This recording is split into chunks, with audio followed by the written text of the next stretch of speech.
Bismillahirrahmanirrahim. Yetimler Vakfı Afganistan temsilciliği olarak 2021 yılında faaliyete başlamış bulunmaktaydık. Şu anda devam ediyoruz inşallah.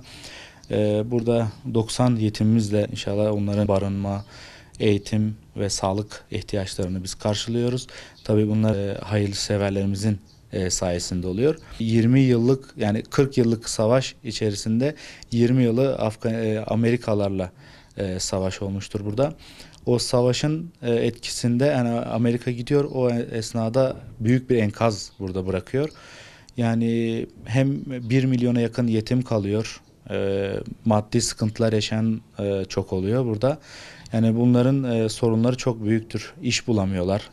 Hatta yemek, gıda bölümünde ayrı bir sıkıntı var. Hatta sağlıkta da tamamen çok büyük bir sıkıntı yaşıyorlar burada. Yani bu Umut Kervanı olsun, İHO Ebrar, Avrupa Yetim Eli ve Yetimler Vakfı olarak bu halkın kol kanat geriyoruz yardımlarımızla birlikte inşallah. Yetimhanemizde 90 yetimi barındırıyoruz. Gönül ister ki sayısını artıralım. Tabii bu da gönüllü kardeşlerimizin yardımlarıyla biz bu sayıyı tutmuşuz. İnşallah eğer yardımlarımız artarsa daha da çok sayıya ulaşmış olacağız ve daha da hizmetimizi artıracağız inşallah bu yetim kardeşlerimize. Sadece gelen yardımlarla yetimhane değil, yetimhanenin dışında halka, tabii dediğimiz gibi bütün yetimi barındırmak çok zordur. 1 milyon neredeyse yetim vardır. Yani bunu yetimhanemiz dışında yetim ve dul olan ailelere ve fakir ailelere de tabii aynı şekilde yardımımız oluyor.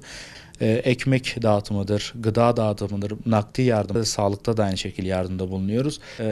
Ulaştığımız yerlere kadar ulaşabiliyoruz. Bu yıl kurban projemizde elhamdülillah Afganistan'ın en ucra noktalarına ulaştık, etlerimizi yetiştirdik. Buradan hayırseverlerimizden tabii yardımlarını bekliyoruz ki yani Afganistan gerçekten mağdur ve mazlum bir ülkedir.